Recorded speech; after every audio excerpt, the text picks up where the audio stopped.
সকলকে আমন্ত্রণ। নিউজিল্যান্ডের সঙ্গে ম্যাচের আগে মাহমুদুল রিয়াদ যদি ফিট হয়ে যান তাহলে তাকে ইন করাতে গেলে কাকে বাদ দিতে হবে সেই প্রসঙ্গে যখন মুশফিকুর রহিমের নামটা আসলো তখন আরেকটা প্রশ্ন চলে এসেছিল, মুশফিক যদি বাদ যান তাহলে উইকেট কিপিংটা করবেন কে?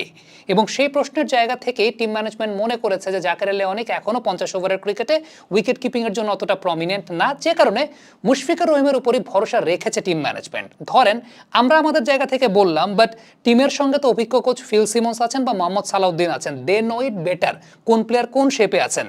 মুশফিকের উপর ভরসাটা রেখেছেন, বাট দ্য ফ্যাক্ট ইজ ওই ভরসার ওই আস্থার প্রতিদান দেওয়ার দায়িত্বটা তো মুশফিকুর রহিমের।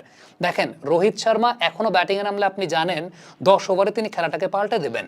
বিরাট কোহলি ব্যাটিংয়ে নামলে আপনি এখনো জানেন যে অন আ গিভেন ডে তিনিও ডিপ ব্যাটিং করে একটা বড় স্কোর করবেন। কেন উইলিয়ামসন আজকে রান পান নাই, কিন্তু আপনি জানেন যে টুর্নামেন্টের ভাইটাল স্টেজে তিনিও রান পাবেন। স্টিভেন স্মিথ বা জো রুট তারাও রান পাবেন। বাট দ্য ফ্যাক্ট ইজ চাপ নিতে না পারলে অভিজ্ঞতার তো আসলে কোনো মূল্য থাকে না, বিশেষ করে আমাদের মতো ক্রিকেটিং নেশনে, যেই ক্রিকেটিং নেশনে সত্যিকারের অর্থে বিরাট কোহলি যেমন শ্রেয়াস আইয়ার বা শুভমান গিলদের কাছ থেকে সাপোর্ট পান, আমাদের দেশে কিন্তু ওই সাপোর্টিং ক্যারেক্টারগুলোকে আমরা তৈরি করতে পারি নাই। ক্যারেক্টারগুলোকে তৈরি করতে পারি নাই এই সিনিয়র ক্রিকেটারদের জন্যই, কারণ তারা যখন ফর্মের পিকে ছিলেন তারা জিম্বাবুয়ের সঙ্গেও সিরিজ খেলতে চাইতেন, তারা আয়ারল্যান্ডের সঙ্গেও সিরিজ খেলতে চাইতেন, আফগানিস্তানের সঙ্গেও সিরিজ খেলতে চাইতেন।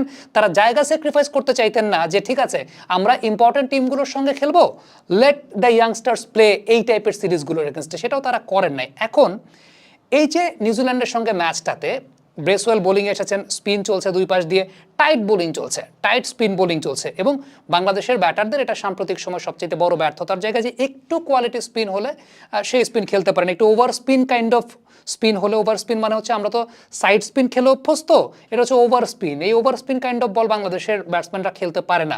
একটু সহজ করে বলে দেয় আমাদের শেখ মেহেদি যে ধরনের বল করে এগুলোকে ওভার স্পিন বলে, এটা খেলতে পারে না। এখন মুশফিকুর রহিমের মতো ব্যাটার 2-3টা বল যখন আলটিমেটলি তিনি ডিসিভড হচ্ছেন, রান বের করতে পারছেন না, এই প্রেশারটা আপনি নিয়ে নেবেন, এই প্রেশারটা নিয়ে একটা স্লগ সুইপ করতে গিয়ে উইকেটটা দিয়ে আসলেন। এইটা কি আসলে এখন আপনি যদি অভিজ্ঞতার কথা বলেন, আমরা সবাই অভিজ্ঞতার কথা বলি, তার উপর আমরা সবাই ভরসা রাখতে চাই।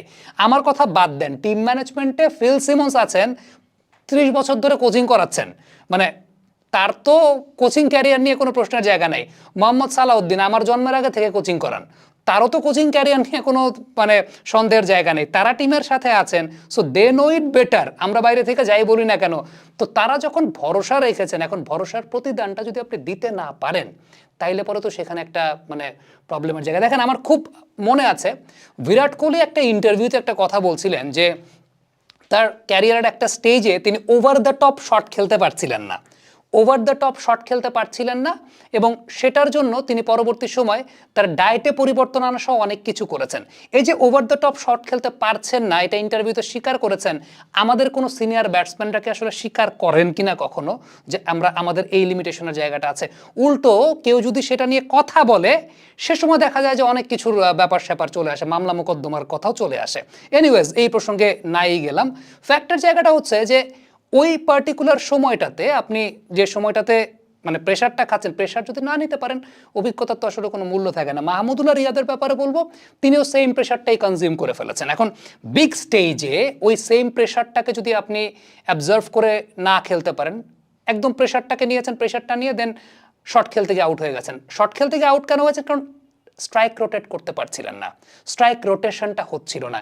এই যে স্ট্রাইক রোটেশনটা হচ্ছে না, এটাই আসলে মূল প্রবলেমের জায়গা। তখন রাশ শট খেলতে গিয়ে উইকেট দিয়ে আসছেন। খুব ইন্টারেস্টিং একটা কথা বলি, আমাদের সিনিয়র ব্যাটারদের স্ট্রাইক রোটেশনের জায়গাটা একটা মোর্চে ধরে গেছে, তারা তাদের ক্যারিয়ারের পিকে নাই, দ্যাটস ট্রু। সেই সঙ্গে আমাদের ইয়াং ব্যাটার যারা, তাদেরও ওই জায়গাটায় মোর্চে ধরা, তাদের এটা কখনো গ্রুম আপই হয় নাই, বা তাদেরটা গ্রুম আপ করার সুযোগই দেওয়া হয় নাই। একটু অন্যভাবে একটু ব্যাখ্যা করি।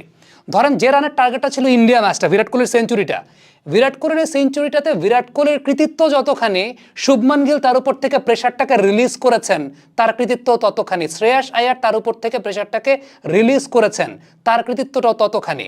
সো ইন জেনারেলি আপনি যদি চিন্তা করেন, আমাদের আসলে ওই ক্যারেক্টারগুলো আমরা বিল্ড আপ করতে পারিনি। আমাদের আলোচনাটা হওয়া উচিত, অনেকেই সাংবাদিকরা ধরলেই কোয়েশ্চেন করেন ভাই সাকিবরে মিস করেন কিনা, ভাই সাকিবরে মিস না করার কোনো কারণ নাই, কিন্তু ফ্যাক্ট ইজ আপনি যতদিন পর্যন্ত এই জায়গায় পড়ে থাকবেন, আপনি যতদিন পর্যন্ত এই জায়গায় পড়ে থাকবেন ততদিন পর্যন্ত আপনার দেশের ক্রিকেটের উন্নতি হবে না। আপনার চিন্তা করা উচিত এই সাকিবের বিকল্প এখন পর্যন্ত বের হচ্ছে না কেন।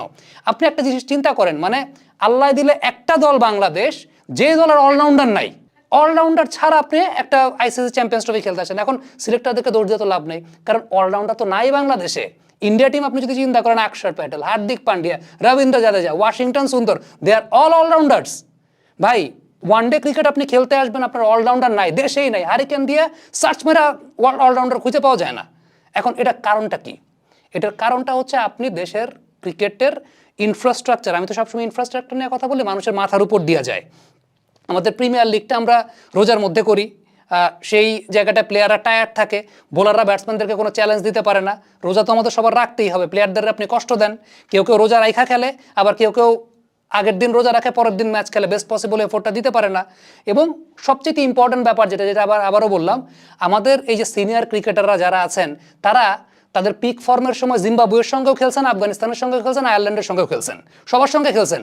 তারা কিন্তু ওই স্যাক্রিফাইসটা করেন নাই যে ঠিক আছে জিম্বাবুয়ের সঙ্গে যখন সিরিজ, তখন ইয়াং একটা প্লেয়ারের সুযোগ দিয়ে আমি বৈশা যাই। কেন করেন নাই? কারণ জিম্বাবুয়ের সঙ্গে খেললে গড়টা বাড়ে। আলটিমেটলি গড় তারা বাড়াইছেন, গড় তাদের বাড়ছে, সেটা তো সব কিছুই ঠিক আছে। বাট ফ্যাক্টের জায়গাটা হচ্ছে দিন শেষে কষ্ট তো ভাই আমাদের লাগে, দেশের ক্রিকেট নিয়ে যারা কাজ করি। ইন্ডিয়াতে একটু চিন্তা করে দেখেন তো, জিম্বাবুয়ের সঙ্গে যখন সিরিজ, অভিষেক শর্মাকে খেলাচ্ছে, ওয়েস্ট ইন্ডিজের সঙ্গে তারা ওয়েস্ট ইন্ডিজেরও পাত্তা দেয় না, ওয়েস্ট ইন্ডিজের সঙ্গে সিরিজ তারা ইয়াশাদবি জয়সওয়ালরা খেলাচ্ছে। এখন রোহিত শর্মা, বিরাট কোহলি চাইলে পরে পারে না সব সিরিজ খেলতে। রোহিত শর্মা যদি বলে আমি রোহিত শর্মা, আমি সব সিরিজ খেলবো, তাহলে কি ইন্ডিয়ার কার কত সাধ্য আছে রোহিত শর্মারে না খেলাবে? বাট ফ্যাক্টের জায়গাটা হচ্ছে আপনি 2014, 15, 16, 17, 18, 19 থেকে শুরু করে 23 পর্যন্ত যদি চিন্তা করেন, তাইলে পরে আমাদের শ্রদ্ধেয় সম্মানিত সিনিয়র ক্রিকেটাররা তারা জিম্বাবুয়ে, আফগানিস্তান পারলে উগান্ডার সঙ্গে খেলা হলে পরে উগান্ডার সাথেও খেলতো। এই কথাটাই সাকিব আল হাসান একবার একটা ইন্টারভিউতে বলেছিলেন। তারপর তাকে ইচ্ছামতো সোশ্যাল মিডিয়ায় ব্যাস্ট করা হয়েছে।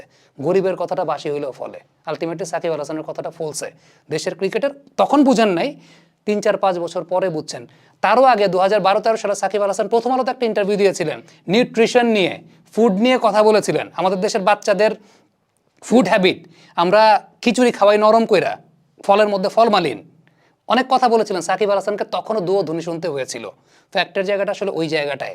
এখন ওই যে বললাম যে আলটিমেটলি আমাদের দেশে যেটা হয়, যখন যে দলে থাকে না সে আসলে best player.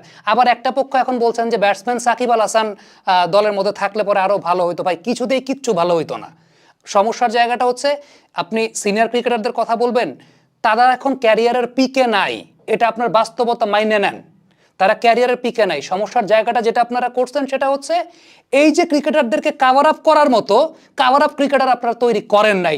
This is your most failure.